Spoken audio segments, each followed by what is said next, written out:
안녕하세요. 까칠한 담임쌤입니다. 바로 본론으로 들어가도록 하겠습니다.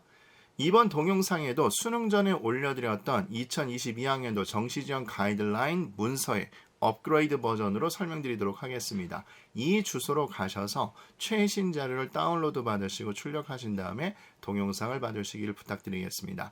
아울러 알려드려야 될 정보가 하나 있는데요. 이투스하고 종로학원에서 정시 설명회를 진행했습니다. 그래서 정시 입학 설명회 자료집을 업데이트해서 여러분들이 다운로드 받게 조치를 해놨습니다. 이투스는 이투스 홈페이지 가서 회원에 가입을 하신 다음에 온라인 합격 예측 서비스를 클릭하시면 거기에 다운로드 가능하게 링크를 걸어놨을 겁니다. 책자를 무료로 나눠주는 행사가 있었는데 제가 알기로는 이미 그 행사는 끝난 걸로 알고 있고 PDF 문서만이라도 다운받으시길 부탁드리겠습니다. 특히 여기서 꼭 눈여겨보셔야 될 건 전체적인 내용 구성이 매우 좋긴 합니다만 수학 환산 데이터를 꼭 여러분들이 참조를 해주셔야 됩니다. 지난번에도 강조드렸고 제 문서상에서도 포함이 되어 있습니다만 22학년도 수학 점수를 21학년도 자연계 점수로 환산했을 때 상위 100번이 몇 퍼센트에 해당되는지 제가 표를 제시를 해놨을 겁니다. 그것도 참조를 해주시고 요것도 참조를 해주시면 좋을 것 같습니다. 또 종로학원에서는 정시지원 설명에 유튜브를 들어가시면 그 밑에 링크를 달아놨는데 그 링크를 들어가시면 설명에 참석한다는 것을 신청해 주시면 됩니다. 날짜를 보면 지나 있기는 합니다만 그래도 신청하겠다고 해서 클릭을 하시면 그때 다운로드 받을 수 있는 권한이 생기게 되고 여러분이 다운을 받으실 수 있습니다. 특히 종로학원 자료를 보면 나름대로 구성을 잘 해놓긴 했습니다만 특히 동점자들의 또 성적대가 비슷한 학생들의 나머지 과목이 어떻게 구성될 것 같다라는 자료도 대단히 좋으니까 활용을 잘 해주시면 좋을 것 같습니다. 특히 이렇게 정시 입학 설명회 자료집은 정말로 다양하게 반영 비율을 컨셉별로 분류를 한다든가 예를 들면 뭐 수학을 많이 반영하는 대학, 뭐 국어를 많이 반영하는 대학 이것도 분류를 따로 해놨고 뭐 영어도 또 다른 일반적인 학교하고 다르게 반영하는 거 뭐 이런 것도 다 정리를 해놨으니까 여러분이 애석하게도 성적에서 한두 개 과목이 빵꾸 나서 약점으로 잡혔다. 그렇다면 그런 약점을 최소화시키는 게 필요하겠죠. 그런데 여러분이 전체 대학교의 정보를 알 수 힘들기 때문에 이런 걸 활용하시면 대단히 좋을 거라고 생각합니다. 이것도 꼭 확인을 해주셨으면 좋을 것 같고 그리고 뭐 이건 제가 돈 받고 광고하는 게 아니라 진짜로 여러분에게 알려드리고 싶은 정보니까 오해하지 않으셨으면 좋겠습니다. 아울러 입시를 어느 정도 아셔도 아니면 이번에 자녀분이 첫 번째 자녀분이어서 진짜 입시가 머리 아프신 분이라면 더더욱 꼼꼼히 잘 보셔야 될 거고 또 어느 정도 안다 할지라도 지금의 내용은 어려운 내용이 될 수 있으니 꼭 저하고 천천히 꼼꼼하게 공부해 주시길 부탁드리겠습니다. 자, 그러면 여러분에게 데이터 분석을 들어가기 전에 본격적인 몸풀기를 하긴 하겠지만 그 뒤에 설명드린 내용은 꽤 중요한 내용이 될 겁니다. 그러면 우리 성적표부터 같이 보도록 하겠습니다. 물론 생명2는 뒤늦게 산정이 되긴 했습니다만 여러분이 성적표를 받으셨을 겁니다. 이렇게 성적표 형태가 되어 있고 뭐 밑에는 뭐 여러 가지 설명이 있을 겁니다. 그래서 이렇게 성적표를 받으셨을 거고 미리 좀 공지드립니다만 이건 그 뒤에 연계돼서 제가 임의로 점수를 산정한 거지 실제 점수가 아닙니다. 이것도 좀 조심해 주시길 부탁드리고요. 이제 우리 성적표부터 다시 한번 보도록 하겠습니다. 여러분이 성적표를 가지고 계신다면 책상에 꺼내놓으시고 학부형님과 수험생 모두 보셨으면 좋겠습니다. 지금 보는 것처럼 성적표를 보면 각 과목별로 분류가 되어 있고 한국사, 영어, 제2외국어를 제외하고 표준점수 100분이 등급이라는 걸 제시를 해줍니다. 자, 그러면 여기서 먼저 여러분에게 설명드릴 게 표준점수라는 개념인데 표준점수는 뭐 여러 가지 수학적 정의가 있을 겁니다만 지금 그게 중요한 게 아니라 간단히 설명드리겠습니다. 표준점수라는 게 전체 학생들의 평균점수하고 나의 점수의 상관관계라고 보통 수학적으로 설명하는데 그것보다는 이렇게 받아들이시는 게 좋아요. 즉 시험 점수를 받았지만 그 시험 점수를 시험 난이도와 연관시켜서 평가를 해주겠다 이런 뜻입니다. 쉽게 설명을 드리면 정말로 어려운 시험에 90점을 받은 학생의 노력과 정말로 쉬운 시험에서 90점을 받은 학생의 노력을 동일하다고 보기는 다소 무리가 있을 겁니다. 그죠? 정말 어려운 시험에서 90점을 받았다는 얘기는 공부를 정말 많이 했다는 얘기일 거고 그 증거로 동점자의 숫자도 적을 겁니다. 그런데 폄하하는 건 아닙니다만 쉬운 시험에서 90점을 받았다는 얘기는 또 동점자가 많았다는 얘기는 어려운 시험에 90점 받은 학생보다 상대적으로 노력이 덜 들어갈 가능성이 높습니다. 따라서 이 두 개를 동일하게 잡아주면 애매하기 때문에 시험 난이도에 따라서 점수를 다시 한번 평가해 주겠다. 이게 표준 점수의 개념이라고 보시면 됩니다. 오히려 이게 더 이해하기 편하실 거예요. 내년에는 약간 보정이 될 필요는 있긴 합니다만 제가 편하게 설명드리면 국어하고 수학은 1등급 등급 컷이 135점이 넘어가게 되면 시험이 나름대로 어렵다고 판단하시면 됩니다. 만점자도 만점자지만 1등급 컷이 다시 한번 135점이 넘어가면 어느 정도 어려운 시험이구나 이렇게 생각하시면 되고, 반대로 탐구는 여기는 그냥 샘플이기 때문에 두 과목을 이렇게 해놨는데 보통 과탐이면 과탐, 사탐이면 사탐 이렇게 되겠죠. 71, 2점이 1등급 컷으로 잡히게 되면 어려운 시험이라고 보시면 됩니다. 표준 점수는 이렇게 생각하시면 되고, 백분위는 또 이렇게 생각하시면 됩니다. 백분위는 예를 들어서 수능을 본 시험을 100명으로 가정했을 때 그때 그 100명에서 등수를 매긴 거라고 생각하시면 됩니다. 근데 여기서 약간 혼란스러운 게 뭐냐면 부모님 세대라든가 일반 사회에서 백분위는 적은 게 좋습니다. 예를 들어서 연봉 상위 1%, 연봉 상위 10% 이렇게 되면 숫자가 적으면 적을수록 좋은 거잖아요. 부모님 세대에서 성적도 상위 1%에 들었다 이렇게 되면 더 좋긴 할 텐데, 자, 헷갈리시면 쓰시면 좋을 것 같습니다. 수능 성적표의 100분이면 높으면 높을수록 좋습니다. 그러니까 이 학생은 이거 다시 한번 말씀드리면 실제 점수는 아니라고 말씀드렸죠. 예를 들어서 100분위가 98%다. 그러면 거꾸로 얘기하면 100명이라고 가정한다면 2등 했다. 이렇게 편하게 생각하시면 될 겁니다. 물론 100분위를 기준으로 등급도 산정을 할 겁니다. 그런데 이게 이론상 딱딱 떨어지진 않습니다. 예를 들어서 상위 4%가 1등급, 즉 96%까지를 1등급으로 잡지만 95%가 1등급 되는 경우도 있습니다. 이건 칼같이 잘라낼 수 없고 동점자의 숫자에 따라서 달라진다고 생각하시면 됩니다. 그리고 등급이 이렇게 나와 있는데 이건 보통 수시에서 최저를 쓸 때 많이 활용을 하죠.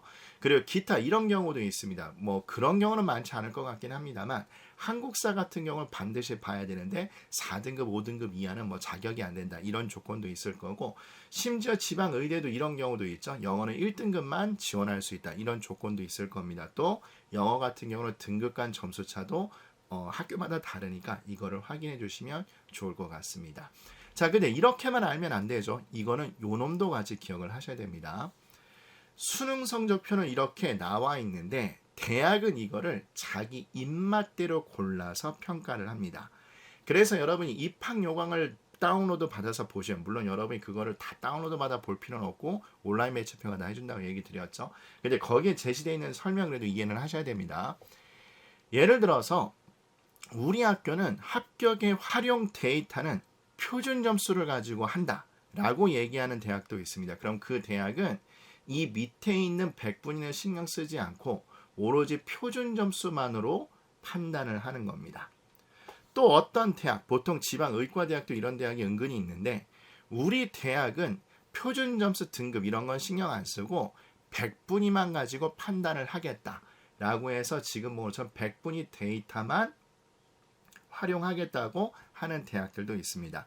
뭐 이거는 여러분이 그냥 흘려들어도 상관없는데 보통 100분위를 기준으로 대학을 뽑는 데는 위치가 애매해서 어쨌든 나는 실속이니까 아이들을 데리고 오겠다라고 생각하는 대학들이 보통 이런 것을 많이 활용합니다. 그런데 여러분이 보통 가고 싶어하는 대학들은 어떻게 하느냐? 보통 이렇게 합니다.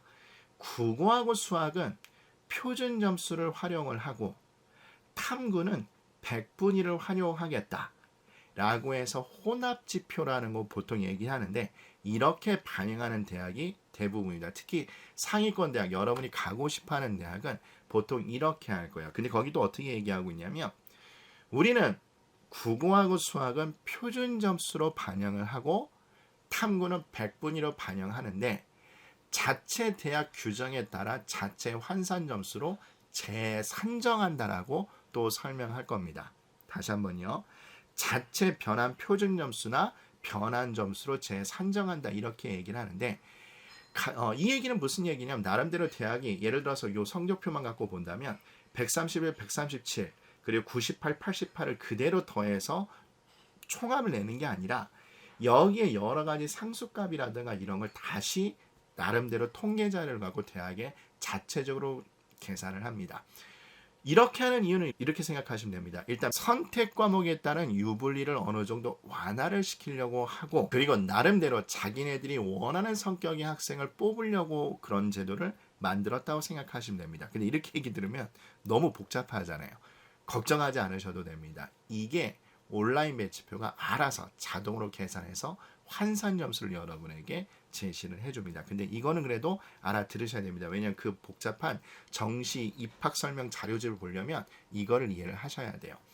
근데 또 웃긴 게 뭐냐? 각 대학이 이런 점수를 반영할 때 예를 들어서 국어 표준 점수 1점을 수학 표준 점수 1점하고 동일시해서 계산하는 대학도 있고 그렇지 않은 대학도 있습니다. 근데 사실 그렇지 않은 대학이 훨씬 더 많죠.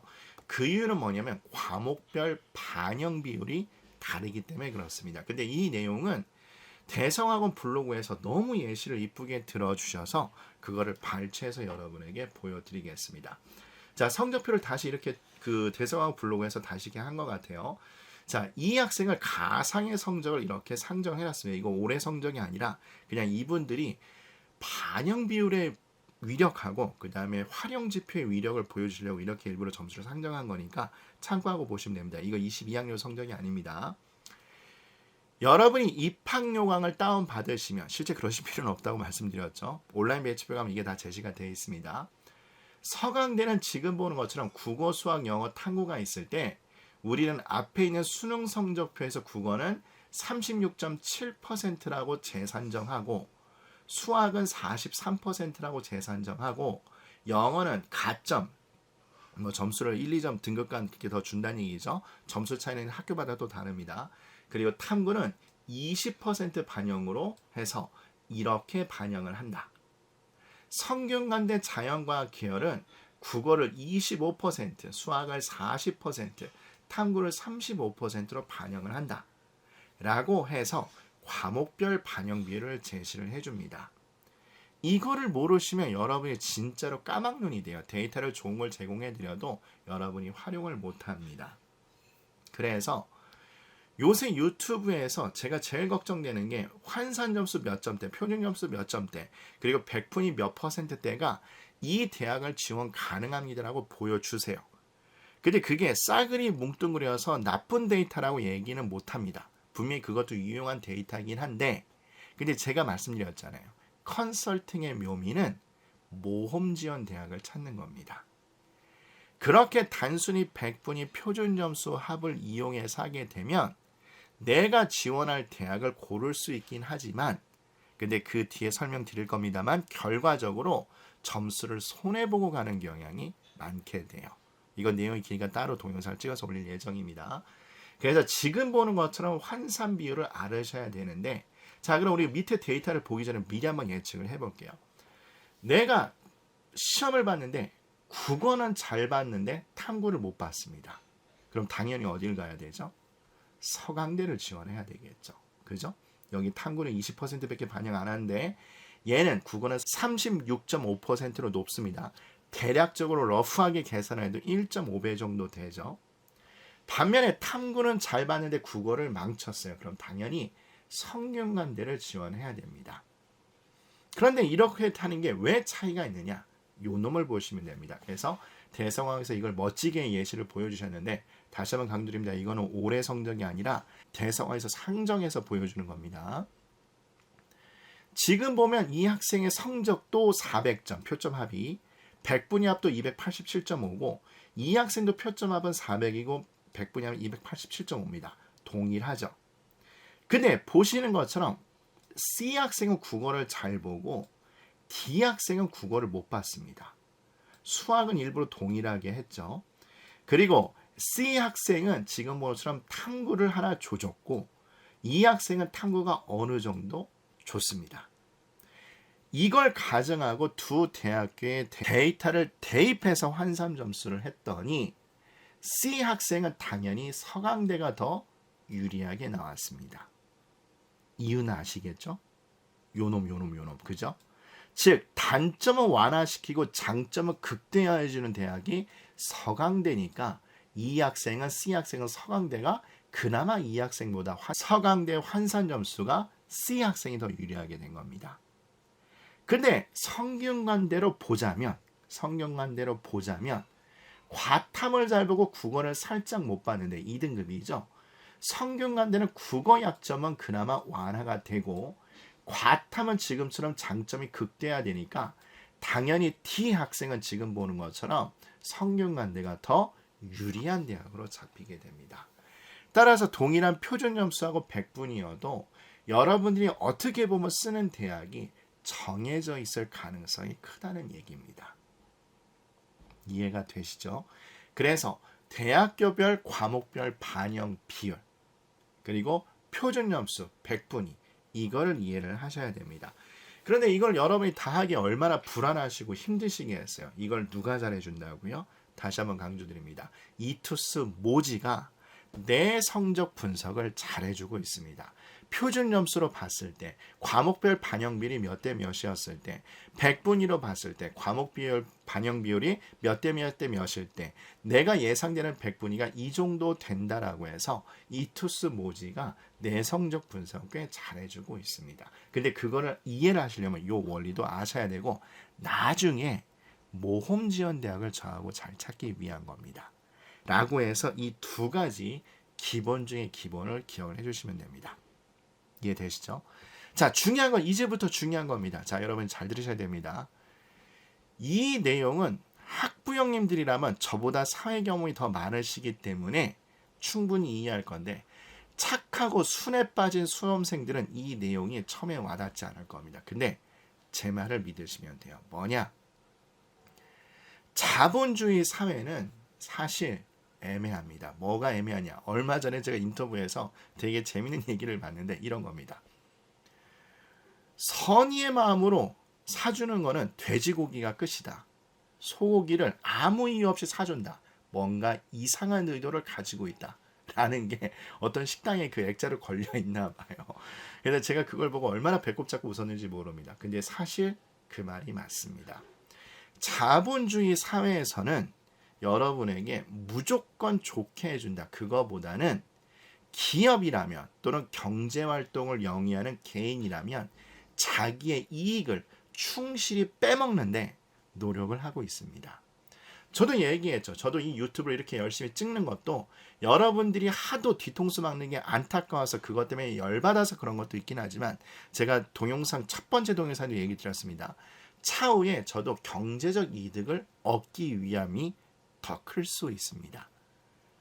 그 얘기는 뭐냐면 까단만 그런 게 아니라 여기 보시는 온라인 배치표 사이트도 그렇다는 얘기예요. 즉 온라인 배치표 사이트들은 죄송한 얘기인데 수험생들이 적정 점수로 모험을 해서 대학에 합격하는 것 자체에 생각보다 관심이 적을 수 있습니다.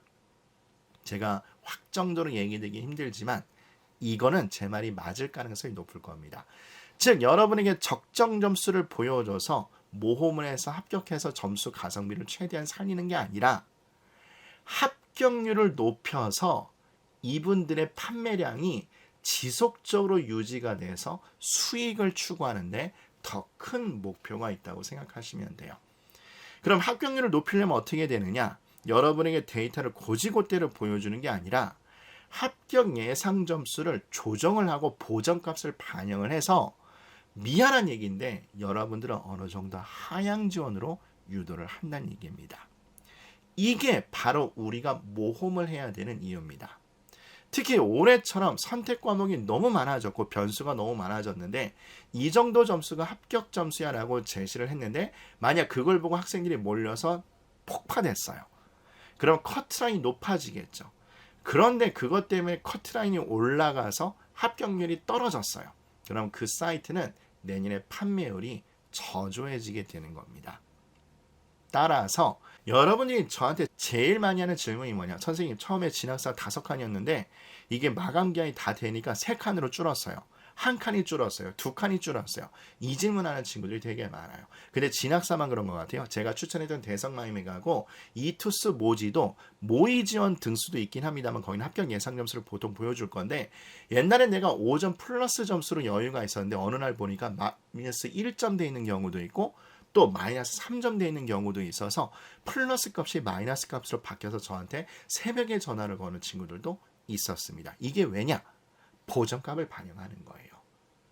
따라서 여러분이 그걸 조심해야 됩니다. 그래서 3개 대학을 지원을 하시면 반드시 모험을 해야 되는 거. 안전지원 대학은 제가 뒤에서도 또 강조합니다만 보수적으로 가셔야 되는데 모험도 1개 정도는 하셔야 되는 거. 이 이유 때문에 그렇습니다. 그럼 제가 조금 더 그래프로 자세히 설명드리도록 할게요. 자, 13페이지를 보시면 이렇게 한번 같이 가정을 해봅시다. 이건 제 동영상 첫 번째 동영상에도 이걸 보여드렸는데 다시 한번 제가 천천히 설명드릴게요. 자, 땡땡 대학교에 무슨 학과가 있다고 가정해 봅시다. 그럼 그 대학의 요 막대 그래프의 의미가 뭐냐면 그 대학교에 합격한 1등의 점수와 꼴찌의 점수 데이터라고 가정해 볼게요. 다시 한번 땡땡 대학교 땡땡 학과에 합격한 1등의 점수 데이터와 꼴등의 점수 데이터라고 가정해 볼게요. 자, 그럼 여러분께 질문합니다. 자, 여러분 한번 대답해 보세요. 이 대학을 내가 지원하고 싶은데 이 학생들 중에서 내가 진짜로 원하는 점수는 어느 점수일까요? 맞습니다. 요 점수일 겁니다. 그죠? 우리 수험생들이 보통 말하는 문 닫고 들어간 점수가 궁금할 거예요. 왜? 수시 이월된 인원, 그 다음에 또 추합이 돌고 돌아서 최종적으로 잡힌 커트라인이니까 이게 아마 제일 값어치 있는 데이터라고 여겨질 거예요. 그죠? 이거야 뭐 말할 것도 없이 뭐 알면 좋긴 하겠습니다만 근데 이 데이터는 우리가 사실 애매하잖아요. 나 1등으로 들어간 건 관심 없어. 나는 장학금이 목표가 아니라 그냥 합격만 하면 돼 라고 생각을 하기 때문에 그럴 겁니다. 자, 그런데 문제는 이거죠.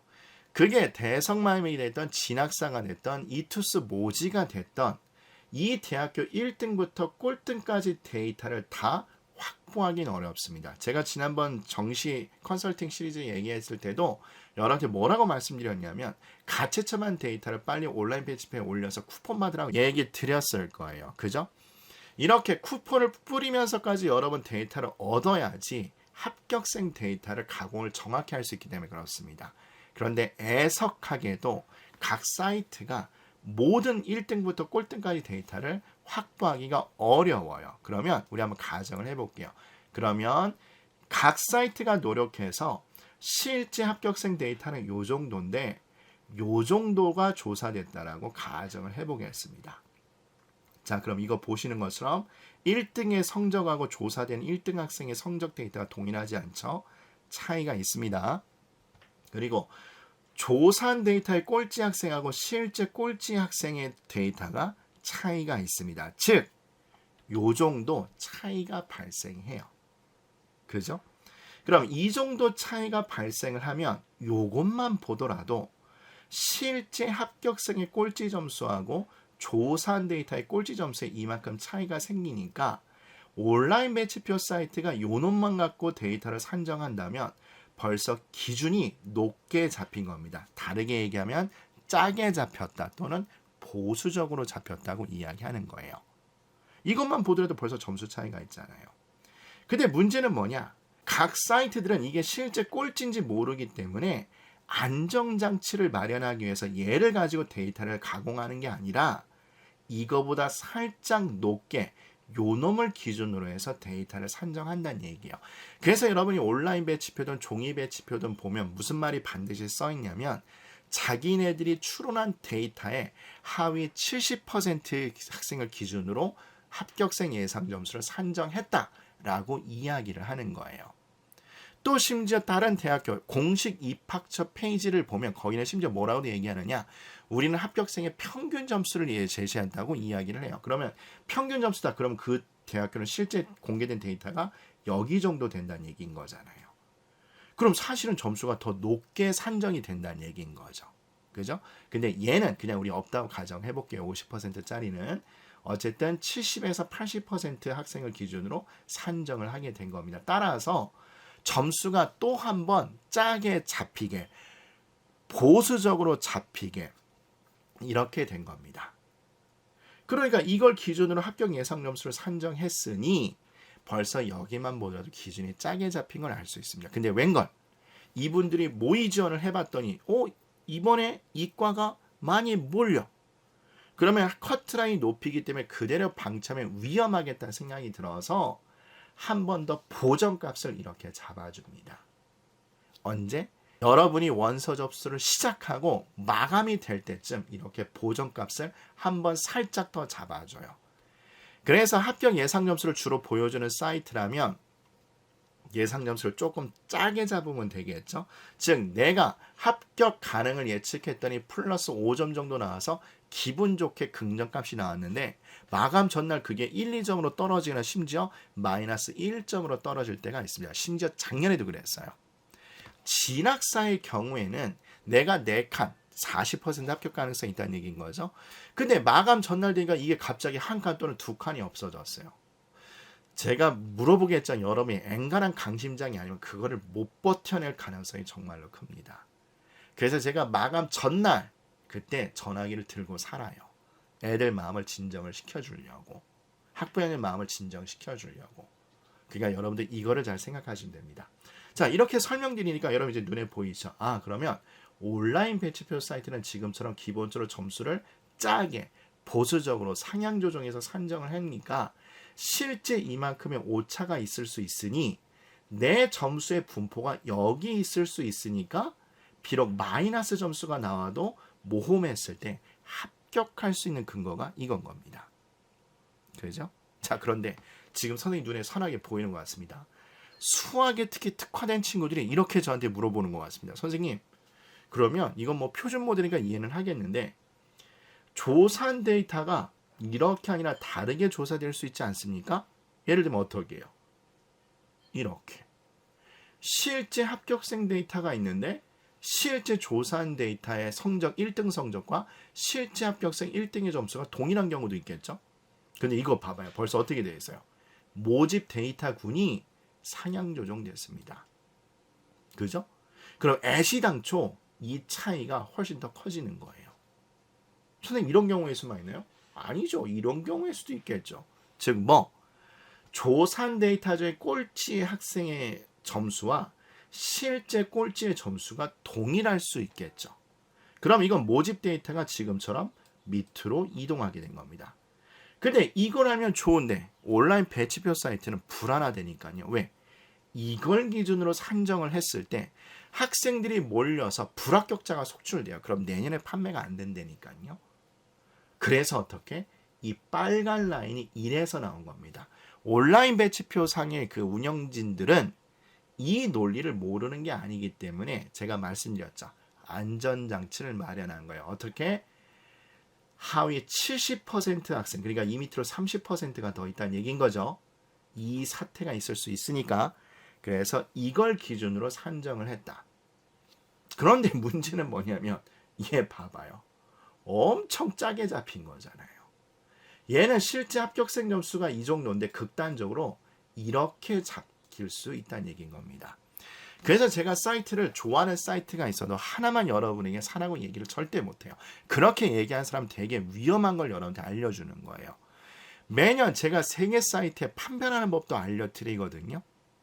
다시 한번 강조하지만 3개 사이트에 내 점수는 동일하니까 딱 데이터를 입력을 해보세요. 그러면 합격 예상 점수가 3개 사이트가 다 달라요. 그래서 여러분들이 벌써 조사에서 댓글에 올려주신 질문 보신 분 계시겠지만 선생님 올해는 어디가 짜게 잡히고 올해는 어디가 후하게 잡힌 것 같아요. 라는 걸 여러분이 판단할 수 있다고요. 제가 이거를 알게 되어서 10몇 년 전부터 이걸 여러분한테 강조하는 거예요. 뭐를? 안전지원대학은 보수적으로 잡는 게 맞지만 모험은 지금처럼 하나는 찾아야 된다. 왜? 이런 거기 때문에 그래요. 그래서 이런 극단적인 경우는 위험하니까 지금처럼 표준 모델을 잡아도 지금처럼 이렇게 점수가 상향 조정돼서 제시가 되어 있어요. 제가 강조드리는데 여러분이 여기에 위치하잖아요. 그러면 온라인 배치표 사이트에 플러스 점수가 나오는데 넉넉할 거예요. 근데 아쉬운 건 뭐냐? 그런 대학의 특징이 뭔지 알아요? 여러분이 별로 가고 싶지 않은 대학이에요. 그래서 실제로 여러분이 실제로 가고 싶은 대학을 하면 어떻게 되느냐? 보통 제가 봤을 때 여기에 분포하는 경우가 많아요. 그래서 모험 지원을 한다면 마이너스 점수에 대한 해석을 저하고 이렇게 해주시면 돼요. 마이너스 점수가 무조건 된다가 아니에요. 다시 한번 강조드려요. 여러 가지 데이터를 봐야 되는데 근소한 점수 차이의 마이너스는 모험을 해보는 것도 나쁘지 않다는 게 이 논리 때문이라고 보시면 돼요. 이해가 되시죠? 자, 기초라고 했지만 사실 우리 수험생들과 학부모님들이 너무나 많이 모르는 내용이었습니다. 꼭 같이 확인해 주시길 부탁드리겠습니다. 자, 이제 동영상 열심히 찍어서 올릴 겁니다. 저하고 끝까지 함께 해주시길 부탁드리겠습니다. 여러분 감사합니다.